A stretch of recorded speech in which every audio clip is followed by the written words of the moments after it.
Well, good evening from London, good afternoon, good morning, wherever you might be. And on behalf of myself, Lynn Julius, Lawrence, and our small band of volunteers, welcome to another Harif lecture. And this one is being co-partnered with Jimena in California, Jews indigenous to the Middle East and North Africa.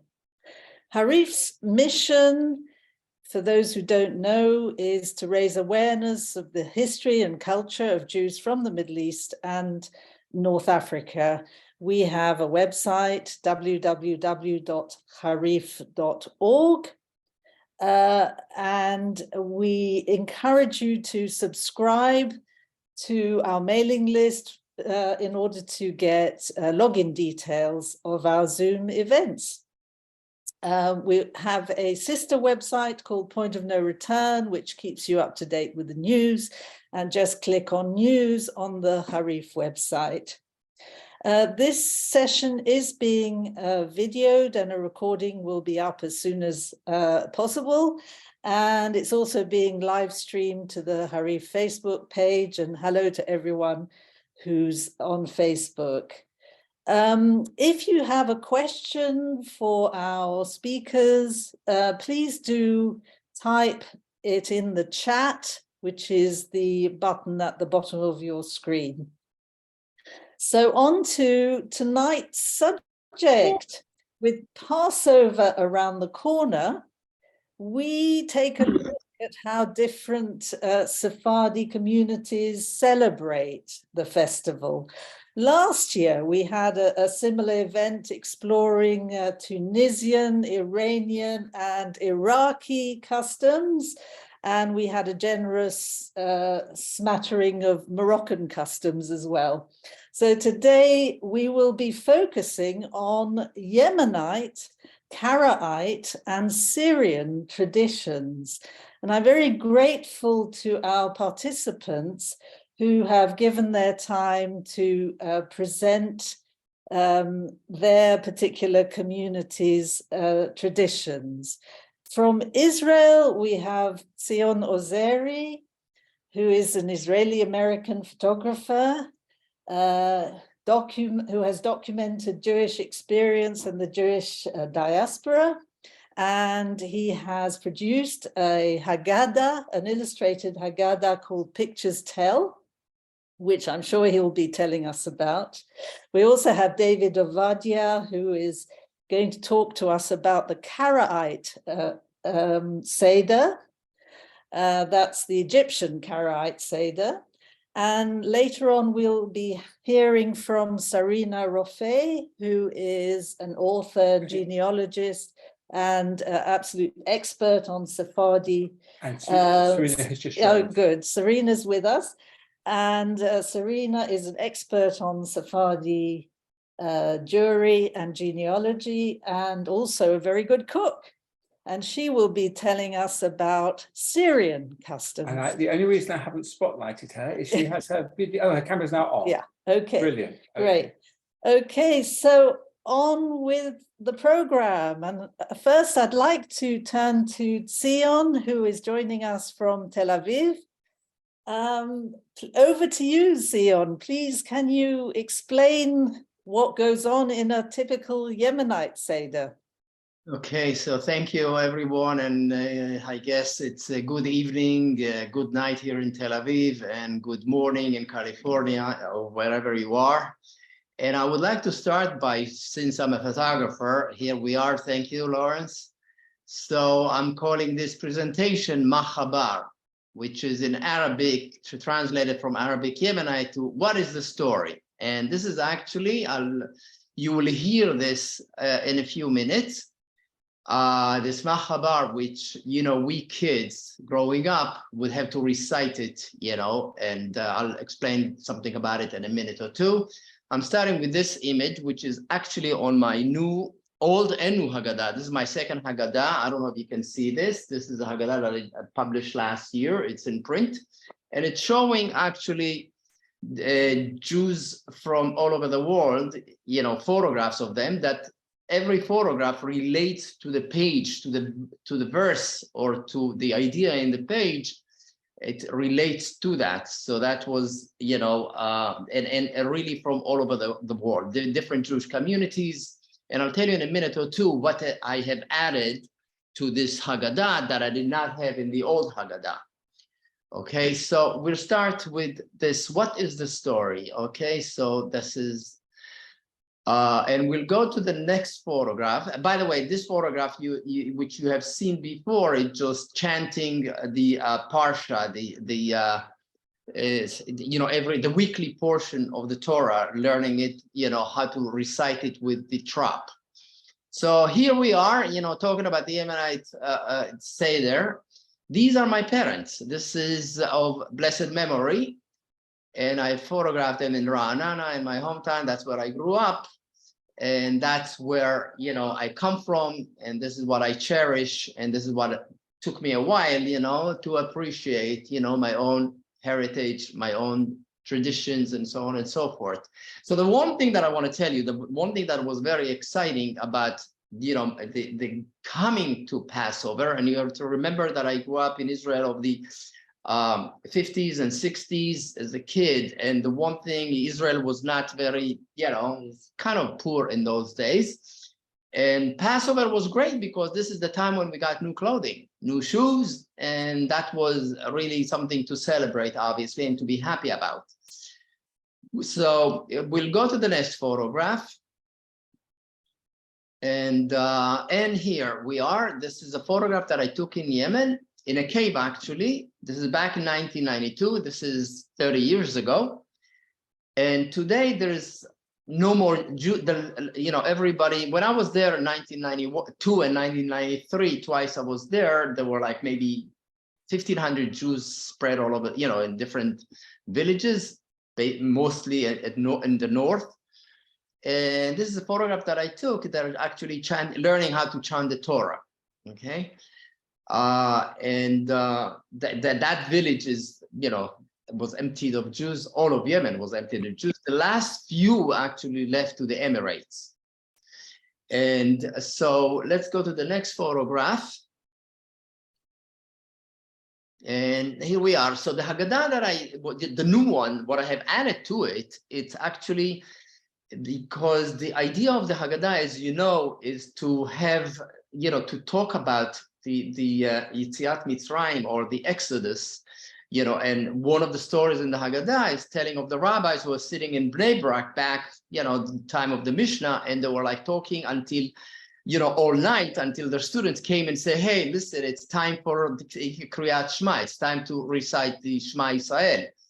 And so it's the mitzvah is by, you know, we're being encouraged to ask questions and to talk about it. And what I have done in my Haggadah, not in every photograph, because there's quite a few photographs, but I have added you know, some questions, trigger questions, if you will, to kind of make it interesting and also to make it participatory, so people can ask questions, they can engage with the Haggadah, they can engage with each other. And here, this photograph, so we have, I hope you can see the questions, right? That is there. And since I'm a photographer and that's where I come from, and I think that photographs could be more engaging than the old text sometimes, I have added imagery that has to do with, let's say in this instance, of the Manishtana, which we all recite everywhere. So here we are. So the question is, you know, how does image, you know, connect to Manishtana? You know, maybe you want to ask questions about, you know, the photograph itself. What do you see? And everybody can really participate in. And maybe someone can speak about one photograph, the other participant can speak another photograph. So, and so this is, so what I've added also in this new Haggadah is I've had, aside from having Rabbi Sachs of blessed memory, you know, I have something from his, I had permission to quote something from his own Haggadah at the very beginning of my Haggadah. But then we have about a dozen scholars, known American scholars, they, you know, some of them professors, some of them rabbis. There's like, you know, all kind of rabbis, some a Moroccan rabbi, and you know, and we have all kind of people, also contributing to the Haggadah, just very short insights into the Haggadah. And someone will, let me jump to the next photograph. And here, remember I told, the one thing that we have to do as kids, as very small kids, is really read. This is another photograph. Actually, this one is from India, as you see. And again, this is a woman lighting up the festival, the holiday, candles. They don't, light candles. This is like with oil and wicks. And this is in Mumbai, that I photographed in 2001. And here again, trigger questions to make it a bit more interesting, and to even have the young ones also look into this and maybe ask questions, maybe answer questions, and so on and so forth. Any questions so far? I'll just have a look. There's nothing in the chat. No, nothing in the chat. Okay, good. So let's go on. I am either very clear about what I'm saying, or maybe you guys don't understand what I'm saying. Yeah, okay. So wait, did we jump over? I think we went over. Let's go back a bit, because there was something. A link. That's it. Okay. So I was going to speak about and as a young kid, my, like we say the manishtana, like, right? We always give it to this, young child, the youngest child, to recite the manishtana halayla zeh, and with the melodies that I have learned, is the classic melody, manishtana halayla zeh, right? But this is in Arabic, and you will hear it in a minute, recited by a small kid. And it's basically, the idea was, since this. Sorry, too quick. I did the link and it just went. Oh, okay. Hang on a second. So I'm just want to explain the reason for this, reciting this, because small kids could not understand the Hebrew of the Haggadah. And so you have to say something to tell a story in Arabic. So, some kids or some young women who do not understand the Hebrew could understand what is the idea behind it. What is the story? So mahabar, what is the story, or what's the thing that is, what are we sitting around here and eating matzah and this whole thing? So let's hear it, so can you click on it, Lawrence? Absolutely. Can you see the image? I can't see the image. Oh, sorry. Let me hang on 1 second. Okay. Yeah, okay. 1 second. I've got to share another screen. You'll be able to see the small kids reciting. Yeah, give me a second. Okay.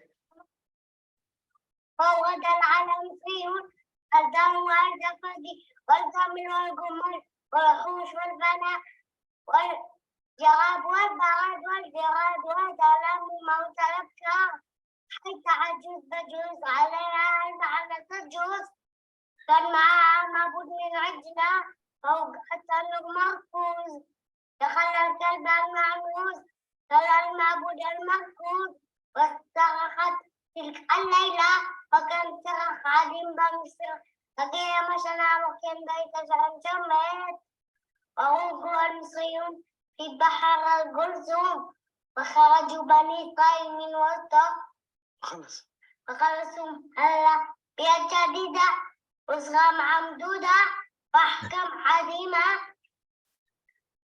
وآيات براهين هذه دمشق بن على السلام. وهذا الجواب. And this is the response. Okay, so let's go to the next slide. So anyway, so this is what I used to do when I was a small kid. And then when I grew up a little bit, then my younger brother, had, that was his task. And that's how it passed from one child to the next, so, and this is just in a short telling the story of the Haggadah with a little bit, embellishing on it. I want to show you a few more photographs to show you. So like I said before, in this Haggadah, I added QR links. The QR links would take you also to melodies from different communities around the Jewish world, whether it's Morocco, Iraq, different places. And if you want to hear it, you can see the links in the Haggadah. And there's also links to lesson plans that, you know, schools, Jewish day schools can teach about the, you know, the most important, ideas or principle of the Haggadah. This photograph I took in, as you see, Bukhara, Uzbekistan. And this woman is actually baking matzah for Pesach. I managed to be there 6 times in Uzbekistan as the Jewish community was, they were leaving mostly to Israel and also to New York, and then some, went to Germany and some other places. But the biggest communities that they had created was, in Israel and also in New York. So that's another image from my Haggadah. Let's go to the next image. This is obvious, I had to put a photograph that would, Avadim Hayinu, once we were slaves, So this photograph is from the demonstrations that the Jewish community had in New York City, but not only, but mostly in New York City, that I managed to photograph. And this is from the Haggadah. We used let our people go, and these demonstrations happened in New York on a regular basis until around 1991, where little by little, the Jews were able to leave, leave the Soviet Union. So this is an image just to illustrate this. Once we were slaves, whether we were not, you're not able to leave your country to go to another place, you're actually not free. So that's another image that I've added, again from this is from New York City.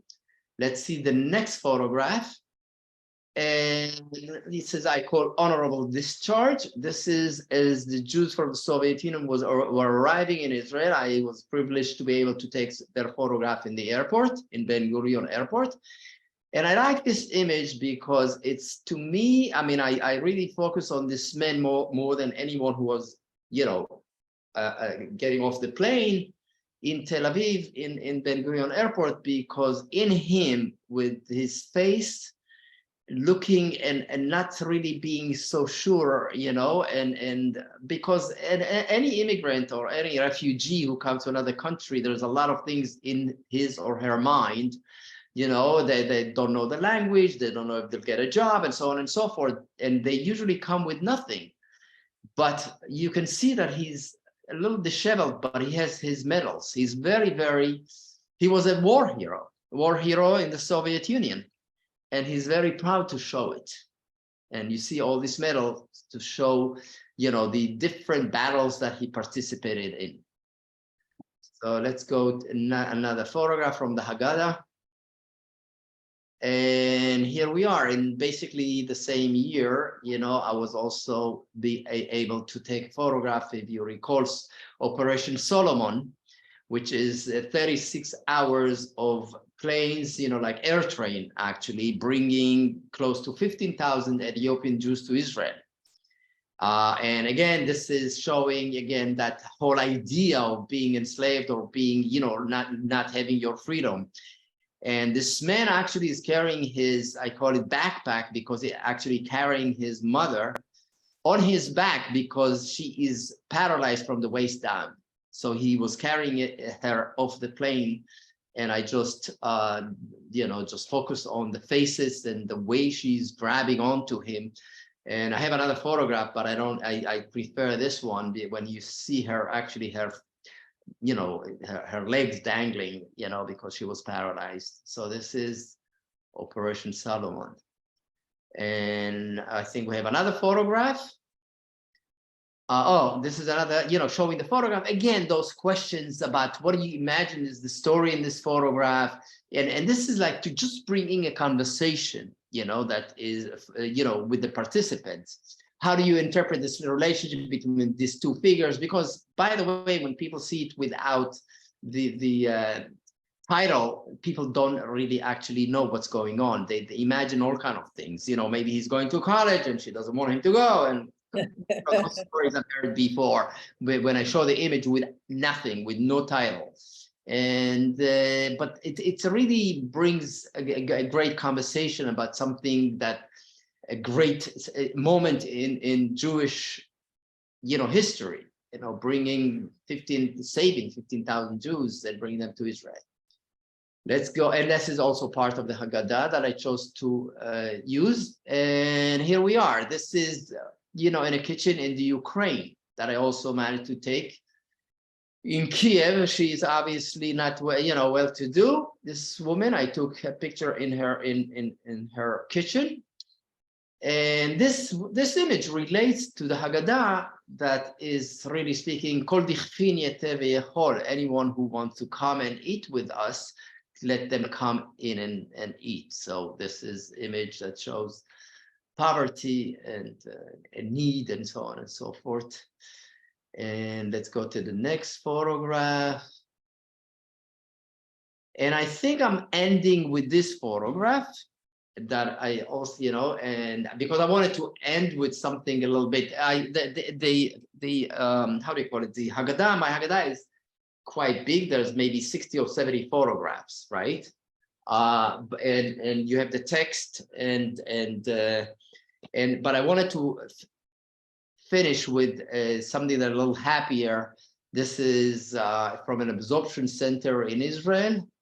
And you see one kid from the former Soviet Union and the other kid from Ethiopia, and they're and you see, and I call it the secret. So with that, I'm finished with my short presentation. If anyone has a question, I'd be happy to answer. Otherwise, we'll go to the next speaker. Okay, no, that's lovely. That's a great overview of the message of Passover. My question is, do you remember what kind of matzah you ate? Our matzah looked more, thank God, our matzah looked more like a pizza bread. Right. So I have to tell you, it was much better and much tastier. Another thing that I did not speak about is the haroset, the Yemenite haroset. And I have to tell you, once I got to New York, this is way back, right? And I tasted the Ashkenazi haroset that my then wife made. And I was like, no, this is not it. No, sorry. I have to make my own. And I made my own. And after that, I had to make the Yemenite haroset every year to this day. This is not, they don't want the other haroset. My haroset, I mean, you probably have it, the recipe online maybe, but it's the best thing. It's tasty, it's delicious, and it's better than any haroset, and I'm very proud of it. Well, you'll be glad to know that Sarina, who is going to be speaking a bit later on, actually uploaded or gave me to upload 7 different recipes of haroset, and the Yemenite haroset is among them. So you'll be able to see exactly how it's done and do it yourself. I see someone is raising their hand. Okay, Anat, do you want to, I know you're from a Yemenite background, perhaps. Has she raised an electronic hand?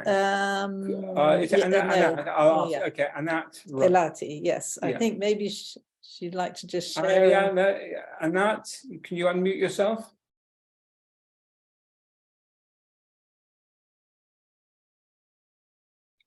No. You got your unmute button. It's on your dashboard on the left-hand side. Yeah, there you go. No, she's still muted. No. Okay, right. Maybe you can write the question and then we'll go to the next speaker and then I'll answer later. Okay, all right then, yes. Okay, so we will now go to the Karaite Seder. David Avadia is the president of the Karaites of America, and he is joining us from California. So over to you, David. Thank you, Lynn. I'm honored to have been asked by you and Harif to participate in this presentation, which is usually very unique and very interesting, and to share with you and our attendee some samples of our very special and unique Passover Karaite food. But first, some little personal history. Next slide, please. So the Jews from Egypt, including the Karaite, share a very unique set of experience, which is we all had to leave as a second exodus in Egypt when the state of Israel was established. So the majority was in 1948 to 1970, where by that time, almost every single Jews had left, with maybe very few left behind. Last June, some of you may remember, I gave a talk regarding the Karaite heritage in Egypt and my personal family story, leaving from Cairo to the United States. In that talk, I pointed out that we will be going, me and my wife, Mary Ellen, back to Egypt since I left in 1962 at the age of 12. Well, we had an extraordinary and forgettable visit, which is, I could talk and talk for quite a long time. The unbelievable coincidence out of this was that the morning we left Egypt to Jordan was December 6th, was within hours of when we left as refugee to France late on the night of December 5th, 1962 from Alexandria. So 60 years virtually to the day of our exodus, which is something that couldn't be planned. Next slide.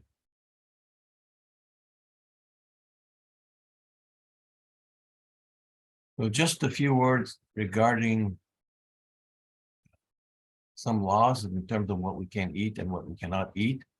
There's generally 5 grains that can ferment and become hamesh. Any of those that are leavened or has leaven agent, and those are the wheat, which is what we use for bread and everything else, barley, spelt, also known as farro, oats, and rye. And they're the only grain pretty much that can be made into matzah.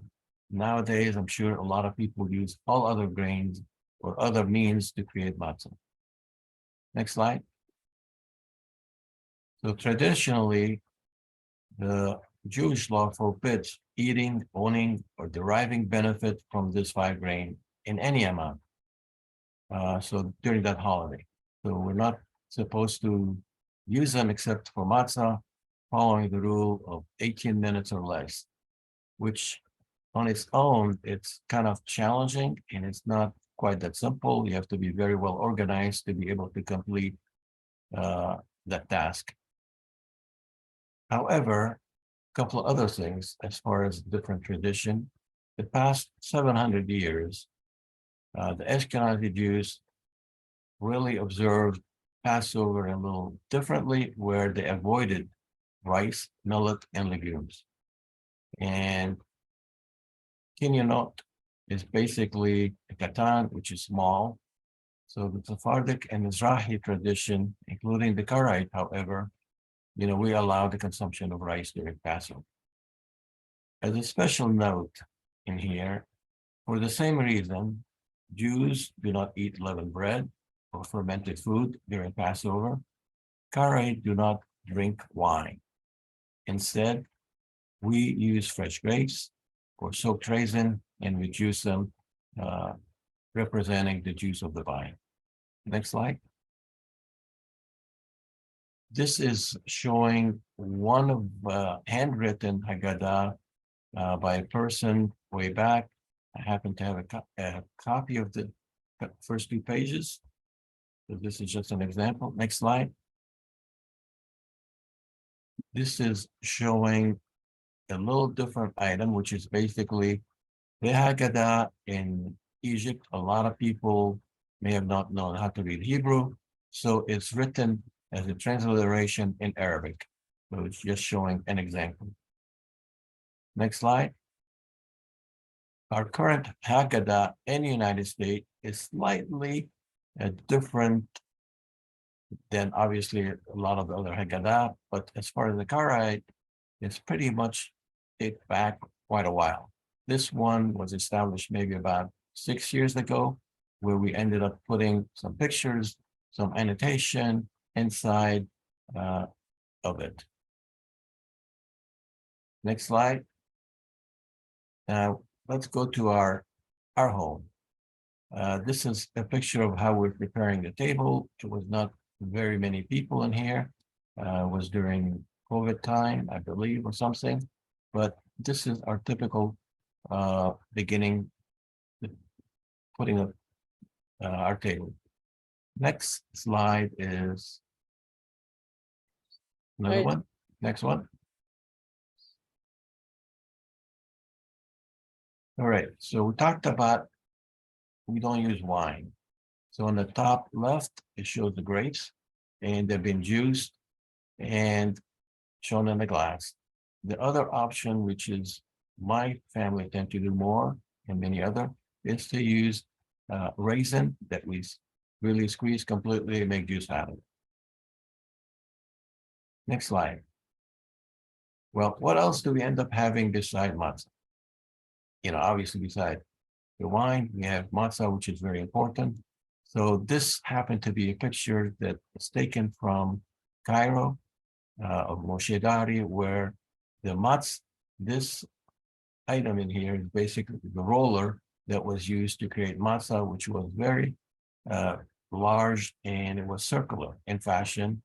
And that was done by the community baking area and was delivered to a lot of the people to eat as far as the matzah.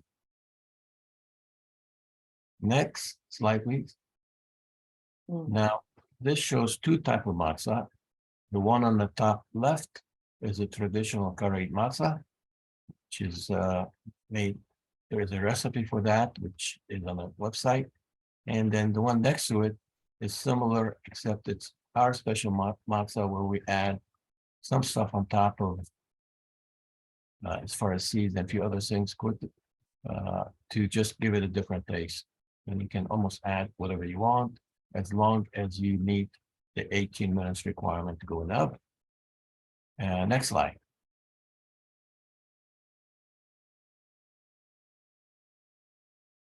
All right, so we talk about maror.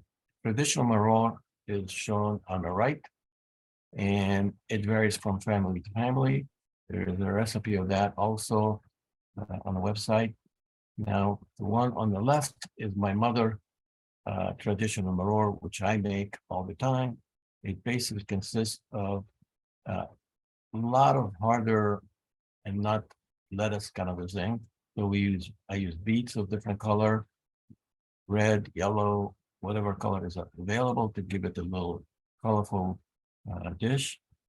Parsnip, radish, fennel. We use a lot of lemon rind and juice, and also horseradish roots. Next slide. It's always important in our tradition is to have a lamb. So in here, there is showing a rack of lamb, basically cut into pieces, and next to it also pieces of lamb loin that was done on the grill at our home. Next slide. Some of our typical also food is kofta on the left and on the top. That's a kofta.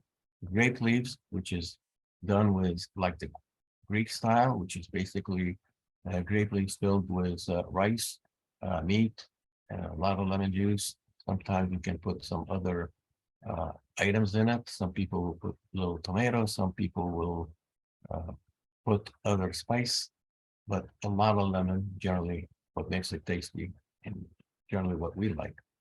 And grilled, in this case, we use grilled vegetable where we have carrots and asparagus. Next slide. This just shows a little bit of a table at the counter where before serving. So conglomeration of different food. Now, other typical food that we do or eat during Passover is green beans with tomato, onion sauce. That's generally done with many food. Could be done with peas and carrots. Could be done with cauliflower. Could be done with many different food. Okra with tomato sauce and onion, and also some do it with basically Swiss chard. Plate on the top shows stuffed eggplant, zucchini, and pepper. We also do it in cabbage. We have artichoke and carrots and celery with turmeric and lemon. Potato with onion. And sometimes when we cook that in an oven, we also add salmon to give it not just potatoes, so you have something that's a little bit more. It has some protein. We do all kind of kosher fish. And there's also the kashik, which is shown on the picture of Zanero, which is made with Swiss chard in this case, or turmeric, which is a different flavor. We have another item, which is metfuna, which can be generally done with meat, beef. However, it could be done with chicken. And that is uses a lot of eggs, and it's cooked, it ground several times, and then it's cooked in the oven. And it's very well spicy and very tasty and filling. Next is polenta latkes. Everybody knows that. I give another example of taro roots, oil and fry. This does not have to be, anything to do with Passover only. Right. Obviously, we can eat Sorry, anything. David, can I interrupt you? What is kashik exactly? It's basically, shall we say, a mix of Swiss chard in pretty much chicken broth and thickened a little bit with either chicken pieces or different things that you can put in there, and you can eat it cold. So if you're on a Shabbat, for example, it's made ahead of time and you can eat it that way. As it's done instead of Swiss chard is turmeric. And matfuna, what is that?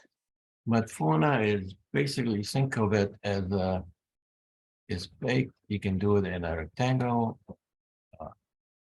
baking sheet, or circular, and it could be anywhere from maybe 3/4 of an inch up to 2 inches high.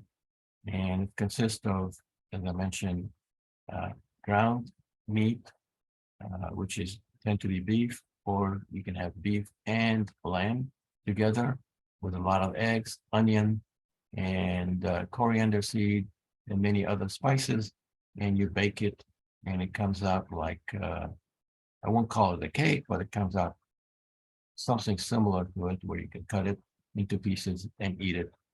You can eat it with matzah, you can eat it by itself. Wow. Yeah. For those of you who haven't had dinner yet, I'm sure your mouths are watering. Okay, next. Next slide. It's desserts and sweets. Some sample of All sorts dessert. Wonderful, wonderful things here. Yep. That's So we have sponge cake done in a bun, or rolled with jam. There's all type of jam, anywhere from strawberry to apricot to whatever you want. And most of the jams are made fresh, at least our tradition in Egypt.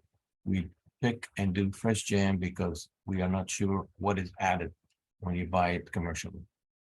Almond macaroons and coconut macaroon. I have a picture of one of the macaroon in here, which is the coconut macaroon. And I have a recipe for that too. We have all sort of fresh nut roasted. We tend to roast our own nut for Passover as a minimum.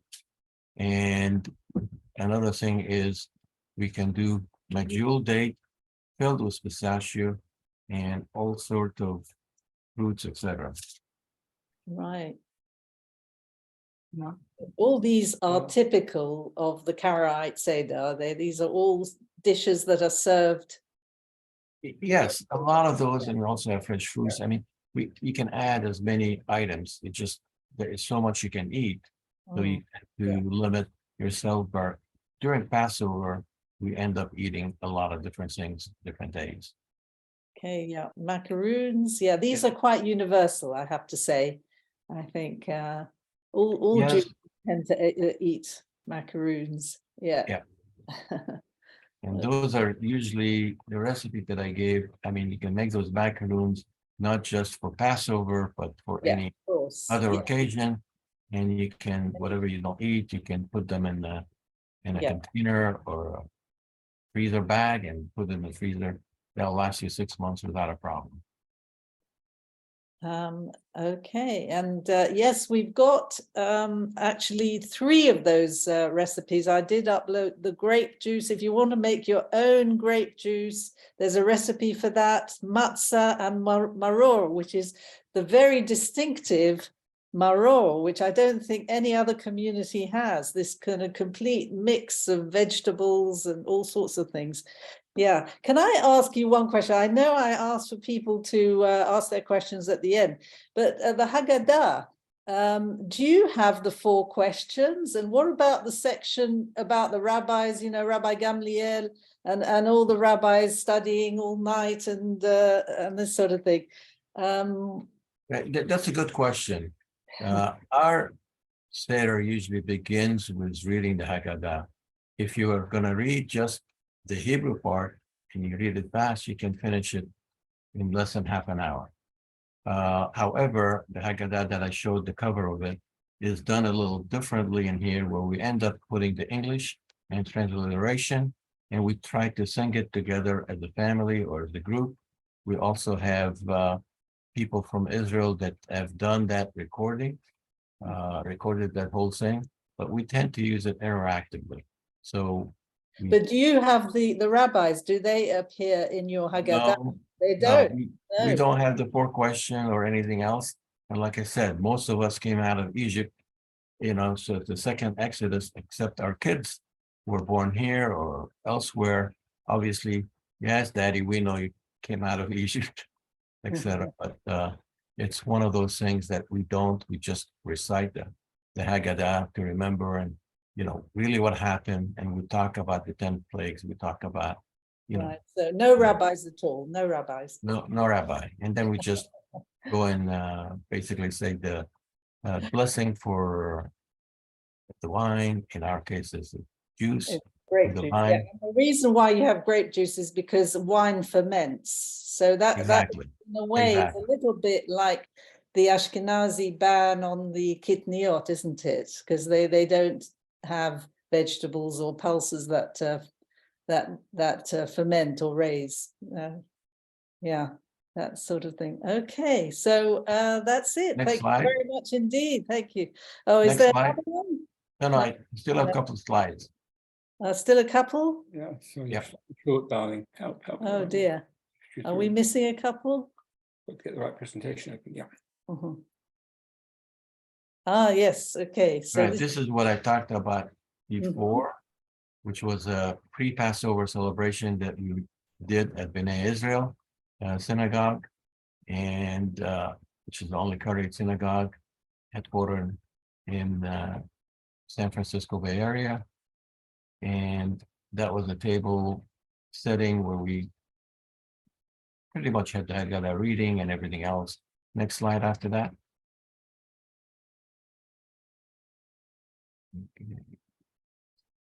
And this is just a different shot of it. And the slide after that, and please click on it.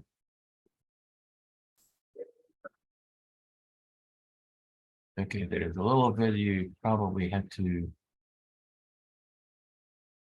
during this slide and sharing the slide, we had to click on the video and the voice. So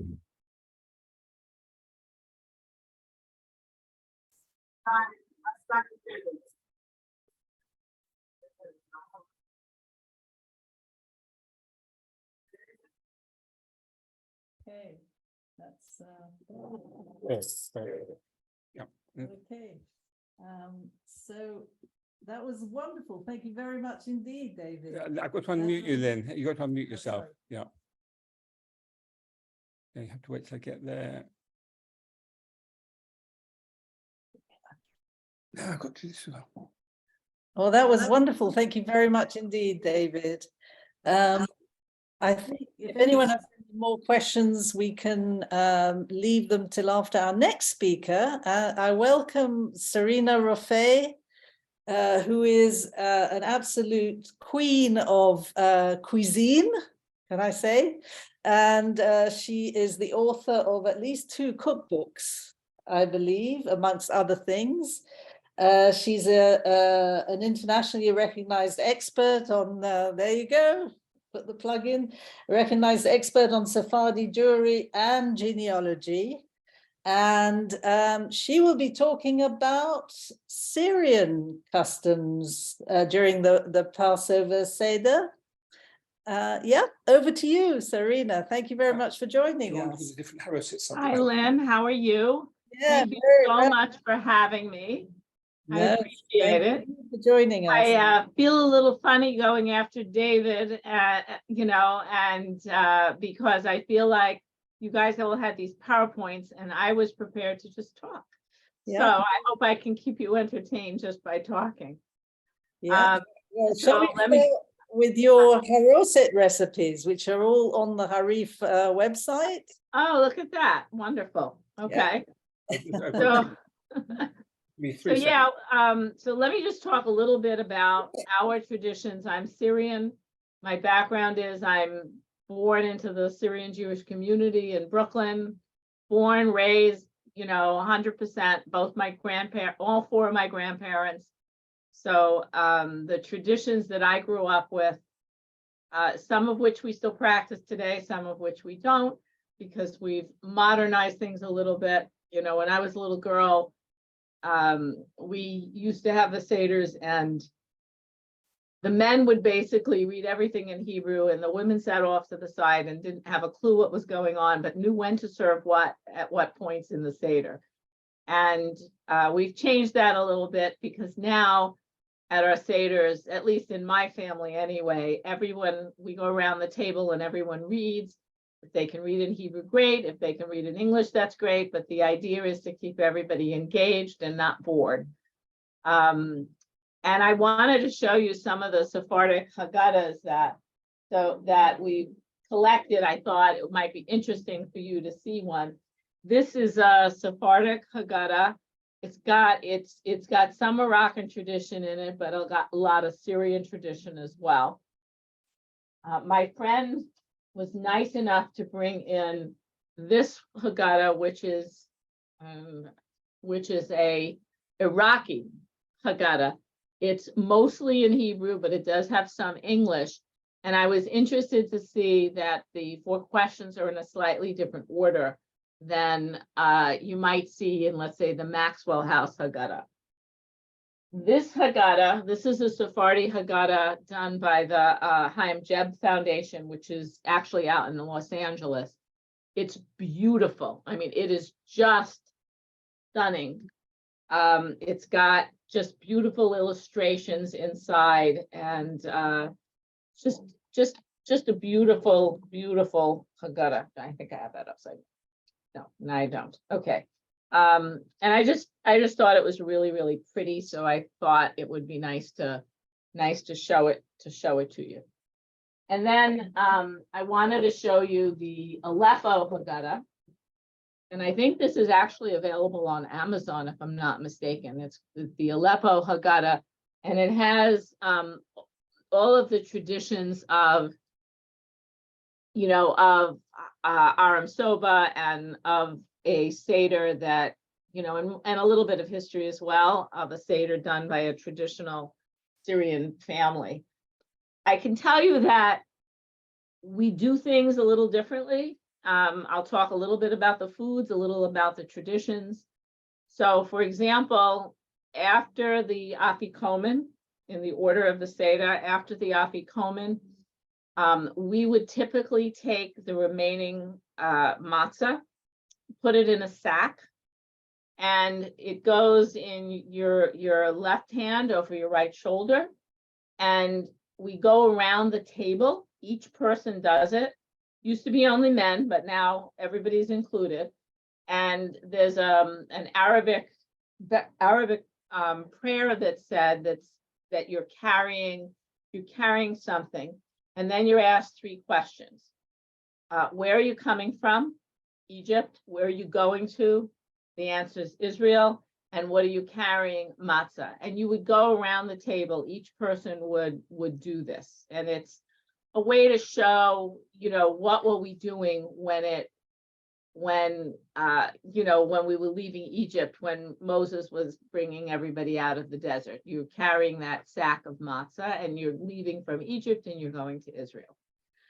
Another tradition that we have is that when the Seder plate is taken off the table, typically that honor goes to the oldest single female, because it's meant that she will have luck in finding a spouse. The Seder plate, if you're Moroccan, typically they would take the Seder plate, the host would take the Seder plate and go around each person's head around the table and sing a prayer. And again, it's about that feeling of luck. I know that typically if I have an Ashkenazi at my table at Passover, when we do the 10 plagues, they might, have their cup of wine and then they take their finger and they dip 10 times. So for us, what we do is, again, the oldest single female, or if someone is ill, or someone has an ill child, or if someone is having bad luck, that person would be given the honor of holding the bowl, and when the host is pouring in and saying the prayer on the 10 plagues. And the reason for that is because what they take that bowl of wine and then they're going to toss it. They say a wish on that, and the idea is that will give them luck. So usually it's someone who, if it's not the oldest single female, it's somebody who is in need of some kind of luck. Maybe they're going through a hard time in their life, or maybe it's a fertility issue, a young couple that, a woman who's having trouble getting pregnant. Anything like that would qualify. In terms of the foods that we eat, first of all, for us, it's kind of a different ball game than most other communities, because we eat rice. We also eat beans. And when you eat beans, corn is included. So if you can have corn, it's like a whole other ball game in terms of what you can have regularly off the shelf. There's a website, kashrut.org, where I typically go to check things that might be off the shelf that we can have for Passover in our home. And they have a downloadable Excel spreadsheet that you can download, and it'll have a column for Ashkenaz, a column for Sephardic, and a column for everyone.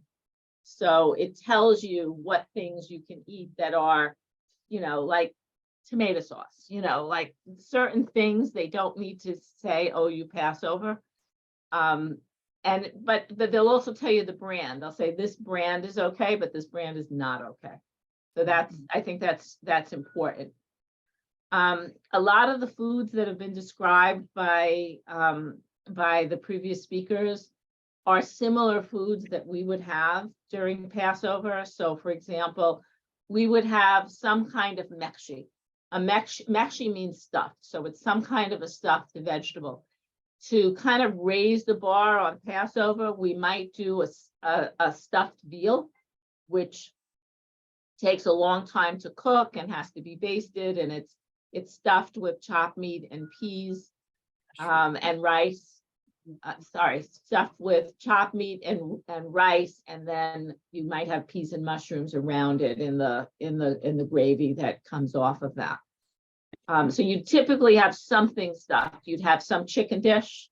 You definitely would have a rice dish.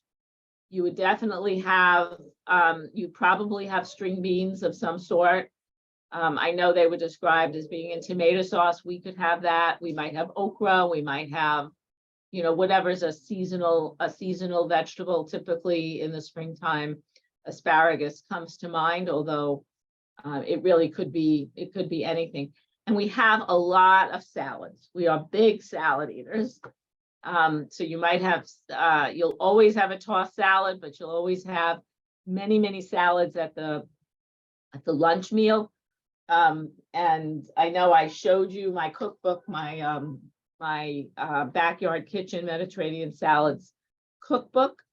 I could tell you my kids' favorite recipe is my Syrian potato salad, which is made with cumin. And people are like, cumin and potatoes? Well, it is typical Syrian comfort food. And I can make it all year long, but at Passover, they just like devour it. I can make like huge amounts and they're just going to eat it. Any kind of a couscous where we'd substitute rice instead of a pasta, that would go well. I see someone's asking in the chat about the cookbook. I did put the link to the Amazon page for that. Trying to think what else. Oh, the maror. So we typically will use romaine. Also for I know that a lot of people use parsley. We use celery. And we typically would put, we would have a glass of water with salt in it, or my mother and my grandmother always put salt in a little vinegar. They like to put vinegar in the water, and because that first dip with the celery. We would also have our haroset. So this is the haroset, and our haroset is made strictly with dates. The process that I use to make this is that I boil them for about 15 minutes. Just put them in a pot, cover it with water, and I boil it for 15 minutes. And then I put it through a sieve because the date has a skin on it, and you need to get that skin off. And when you put it through a sieve, it pulls all of that out and it mashes it and it makes it into a really, really smooth paste. I would also put into it just a little bit of wine to loosen it up, or grape juice and some cinnamon for flavor. And then just, the walnuts are more of a garnish, but you can certainly put them in. So that's the haroset. And as Lynn said, I put she has on the website many of the recipes from haroset from different countries that I've been able to collect and prepare over the years. And I think there's photos of all of them on the website. There's also, I would tell you that if you go to my website, serenassephardiccuisine.com, you'll find a whole Passover section where I've put in recipes for cakes, desserts that, my mom used to make. They love making like meringue cookies. Also the typical Passover sponge cake. There's a principle to making Passover cakes. It's always, you want to separate the eggs. You beat the eggs, you beat the whites, you beat the yolks. There's a lot of folding and fluffing and stuff like that. I can tell you that this year I am totally into almond flour. You can substitute almond flour for regular flour. There are some concentrations of it, and then some kind of rules you can Google. Also, you can substitute it for cake meal, and it has a very nice flavor. So this is the Egyptian one. Yeah. And what I found was with a lot of the harosets, it depends on what's locally available. So like the Greek has orange in it. Some of them have figs. Some of them have a mixture of dates and figs. So each recipe is slightly different. There's one recipe that's flavored with cardamom. And I know, isn't that beautiful? And the Persian. So different flavors, and I really think it's interesting to try different harosets. This is the Moroccan. When I used to live in Maryland, my husband has some Moroccan relatives, and she always made this, and it was always in the balls, which I found very interesting because I didn't find it as smooth as my haroset, where after the Seders, we typically use it as a breakfast spread on matzah in the morning. We love, love, love it.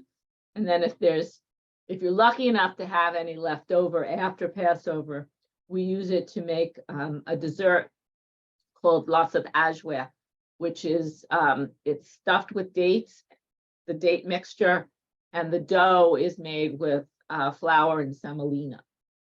And I this is, think if I've missed anything. yeah, and the Yemenite one, especially for Zion.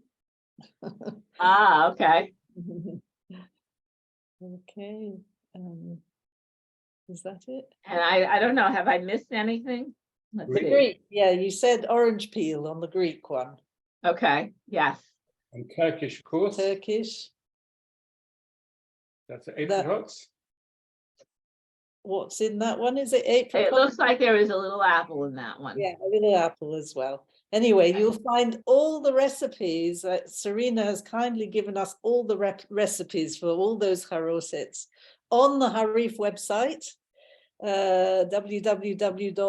www.harif.org. You'll have to look under past events after our event is over tonight. No longer on current events, but you'll find that, and of course some of David Ovadia's recipes as well. Right, now I've been asked to Yeah. play a slide wait. again. I don't think everyone heard the music for some reason. So let me No, just get this okay. set up. Hold on, Lynn, I've got to mute you. So that- Oh, yes, you said something about music. And I've Well, got to turn your microphone off, darling. No, You've got to turn your microphone off, otherwise I can't do it. which is it? Your microphone. yes, there's more to life than sponge cake. We make meringue cookies all the time. Love them. Nice to see that in the chat. Okay, I'm going to play this again for some people who can hear.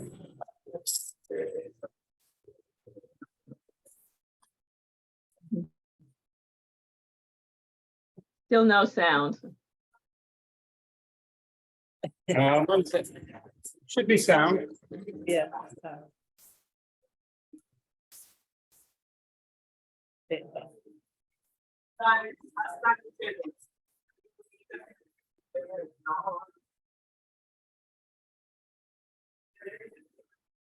Okay. Did you have it? Do you have the sound that time?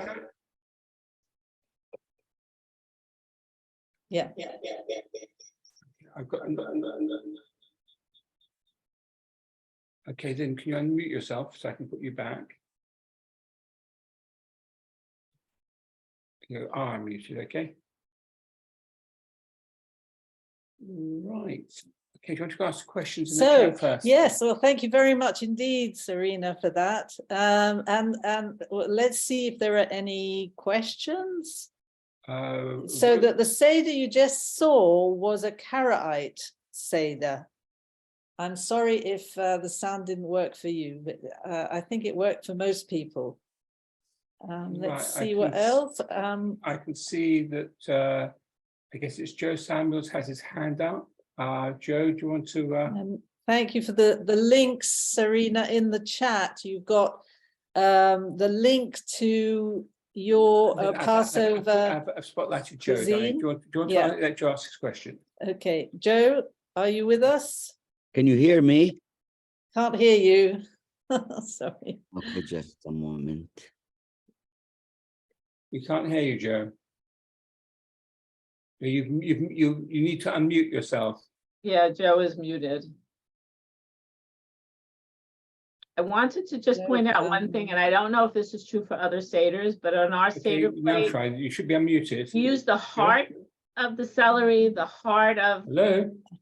Yes, can you hear me? yeah. I am. Yeah. First, I want to thank Lynn and all the speakers. It's very, very informative. Just a brief comment on the Iraqi charoset. We use like the Serena's date juice and crushed walnuts, and it was called silan, and now produced by Israel. You can find it in the kosher market, the date juice, and it's absolutely delicious with the date juice and crushed walnuts. Much more liquid. It's not a paste, is it? It's a Yeah, but we can put a lot of walnuts that become thick if you like that. Right, yeah.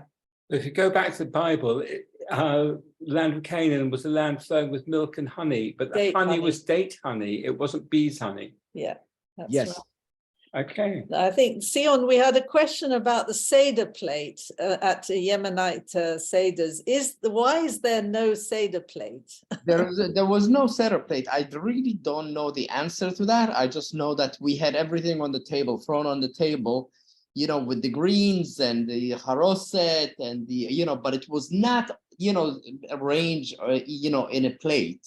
So why exactly that, I'm not really sure. The other thing that I wanted to say is I think it's for all Sephardi, not only Yemenites, but also like the Karaites, we're allowed to eat kitniot, rice, and thank God we are allowed to do that. Actually, Rambam, Maimonides, wrote that even if you put rice in water and you let it stay for a long time, it's still not chametz. It's not leavened. So, but I think the Ashkenazi decided to make it, to be stricter about it, because in the old days, I think, this is one version that I heard, that the sacks, in the old days, you would not buy the, the kitniot or whatever, or the wheat and the barley and everything. It was all in sacks. And sometimes the sacks were like, sitting next to each other. So they were afraid that some of the grains would, just be, dumped into the other sack, and that would make it. But, thank God the Yemenite did not adhere to that, and we're allowed to eat at least rice and kitniot. I'm very happy for, for that tradition. Yeah, so am I. Right, Well, I wanted to add to what Zion was saying and say that in the old days, we used to clean the rice. So we would take like a pillowcase, and my mother would spend hours. We would go through the rice 2 or 3 times, and you would pick out, you'd pick out the wheat. But the process for rice is different today than it was then.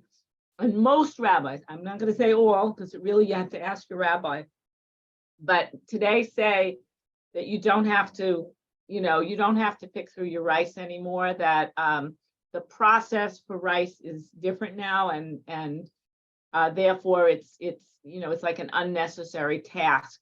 It is. And I had a Rebbetzin once tell me, Passover is not spring cleaning. I think that my mother, that my aunts always took it as spring cleaning, but it's really not spring cleaning. It's really just getting the stuff out of your house that you're not supposed to have.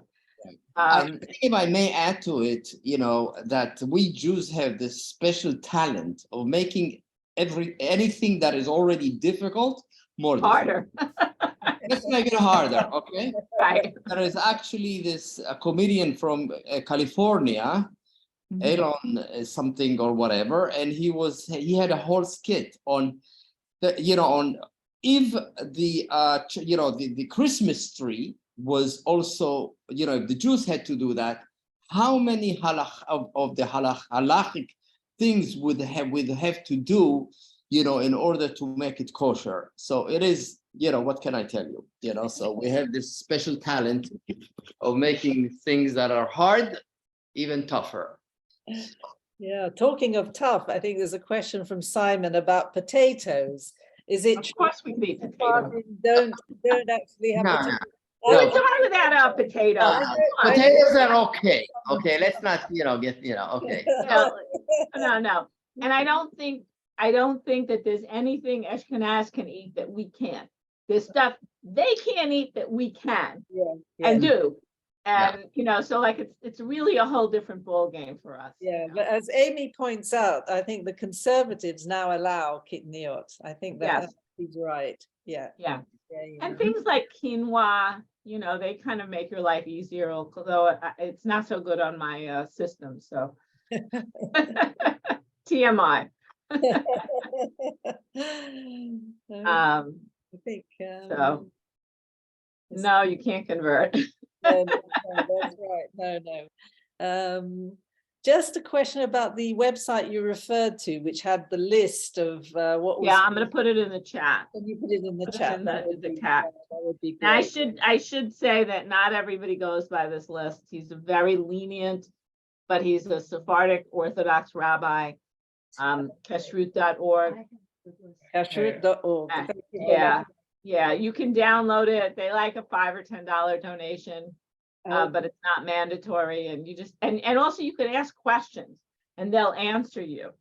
Whether it's, you know, things like, for example, I was shocked one year to learn that we could have tacos if we use corn tortillas. Okay, so not the flour ones. So, you know, like I was like, really? Like, oh my God. Like it was like just game changers, you know. Yeah. Well, almost everything is permitted then, you know. It's Well, obviously not the bread and not, you know, not the, and there are certain cereals that are allowed. Like there's a couple of cereals, not too many, but there's a few regular off the shelf cereals that we're allowed to have. Yeah. So the answer is, of course, for all you Ashkenazim out there, you have to convert to Sephardi. Yep. Right. Too many rules. Okay. Holly, did you want to say something? Lynn and Lawrence, thank you as always.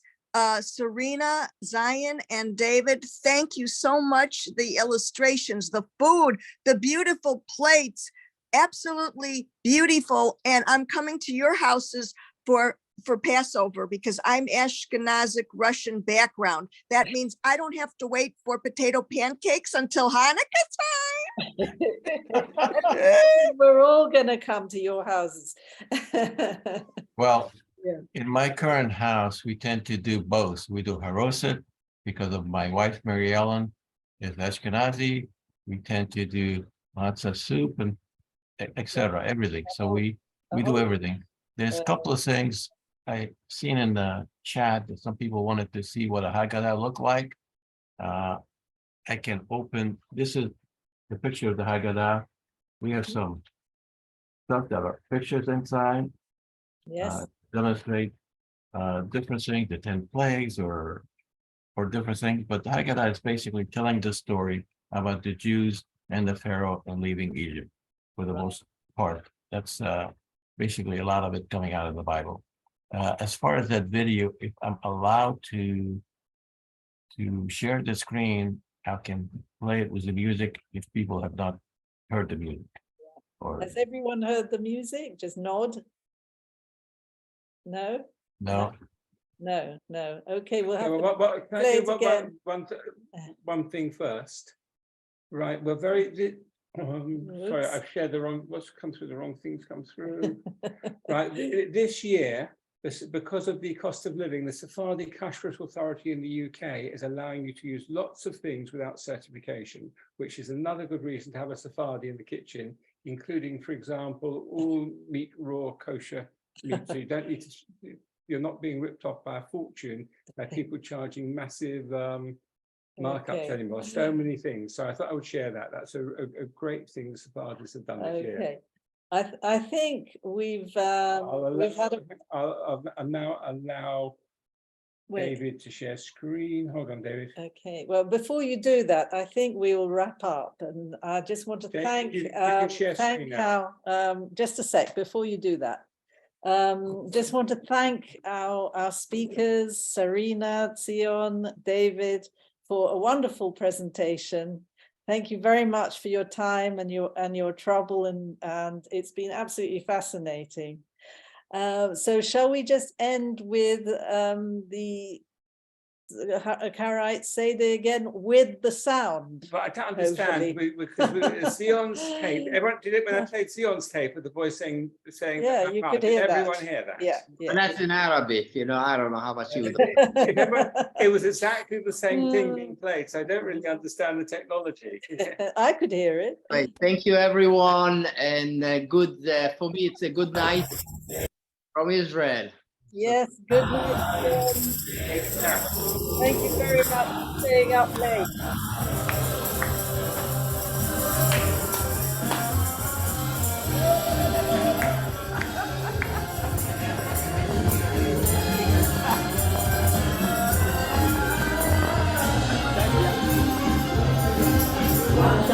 Last time together.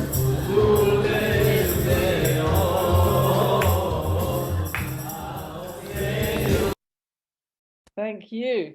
So just before you all go, I just wanted to mention that the Spanish synagogue in Montreal is doing a Zoom about Henry Delal, who is a photographer who became the royal photographer. He took lots of pictures of the late Queen Elizabeth and her horses.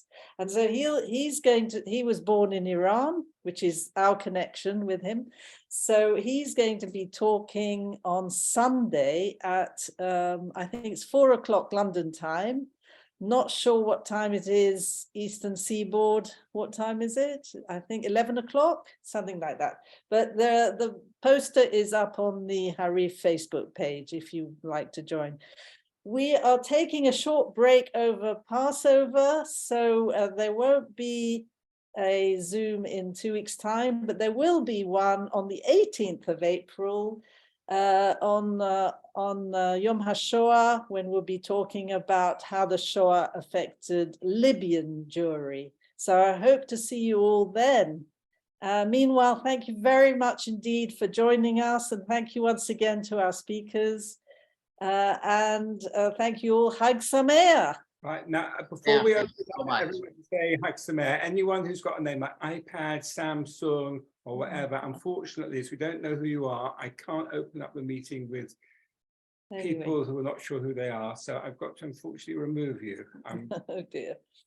And I want to thank Lynn and Lawrence for continuing this really excellent every week or whatever else. This is really something that brings a lot of people together, memories, and get a lot more people involved in different things. You're really doing a great job for the entire Thank world. you very much, and thank you, and thank you all of you for coming back to speak. I'm echoing on your Zooms. sentiments. Thank you so much and good night. I'm going, Thank you very much. everyone can speak now. So if anyone wants to say something, yeah, I think Anat was just desperate to say something. No, no. Everyone Somebody can, else had everyone their can hand unmute up. themselves if they want to unmute themselves now. Okay. In Baghdad, we sing the El Ahmania in Arabic, a Yes. custom that I do that up to now with my kids and grandkids. هذا خبز المسكين. Remind me of my father-in-law years back. Yeah, we used to do some of it in Arabic as well. That's Because we didn't know Hebrew, so we did it in Arabic. Hi, Flora. Yeah. Hi, just want to say in my family, the eldest daughter also held the bowl while the 10 plagues were being recited, water, wine. Yeah. But it wasn't just a question of taking it away. I, being the eldest daughter, had to go and dash it across the doorstep outside the front door. That was the tradition. So this is I tell you. And did you get married shortly afterwards? No, not for a long time. So there we are. David, I have a question that I wrote in the chat room, but I didn't see a Seder plate or the things that were on it, like a shank bone and egg on your table. Yeah, that's David. David, you We didn't don't- say the plate. No, We don't have a Seder plate. no. How come? Yeah, We actually have the plate, but we don't use it for the Karaite version of the Seder. Yeah, Do you put a The whole table is shank the bone Seder. on the table or either. any of the things like the shank bone? Do you have that on the table somewhere? No, we basically use a rack of lamb, or the lamb really, what we were Sort Yeah. of order it. The people left Egypt, that's what they slaughter lamb. That's right. So I think the Karaites certainly believe in eating the stuff, not just looking at it. Yeah, we don't have hours and hours like some of those Seder last 3 or 4 hours at least. You know, The tend to- Orthodox, I went to one once and it wouldn't start till the sun went down and it was over around midnight. And I Right. had to eat around 11 o'clock and I was falling asleep in the plate. Yeah, I- No, because you cut out all the rabbinical stuff, you know, the stuff that was Boring. later. So it makes for a much quicker Seder, I should imagine. Yeah. Yeah. I want to wish everybody Chag Sameach. Thank you, Yeah, Lynn. Chag To Sameach to everybody. everyone. Thank you. Happy Passover. Chag Sameach to everyone. Chag Happy and Sameach, healthy Passover. everyone. And see you again. Bye, and thank you. I'm going to your site to sign up for Harif. Yes, Great. yes, please do. And the recipes are on the Harif website, but look under past events. Right, I wrote that down. Yeah. Thank you. Len, Thank how you. long does it take for this video to be available? Hopefully, if we got Hopefully- decent speed, hopefully within an hour. Yeah. I'll Okay, so it's right away. Yeah, Because I know a lot of people who are interested and couldn't make it, yeah. so at least Yeah. I'll send them to the, Is it on the Harif You can do it Yeah, either on the Harif site or on the Harif YouTube site. It will be on both. Yeah, it's you can access the Harif YouTube channel on the Harif website, which is harif.org. Yeah. .org? And all those recipes are going to be up there. Just go to past events, click on tonight's event, 28th of March, and you will find loads of them. Okay. Yeah. All right. So we'll say good night. Thank you Bye-bye. again. Thank you. Sameach. Happy, healthy Passover, everyone. Stay well, everybody. You too. You too. Bye. Bye. bye.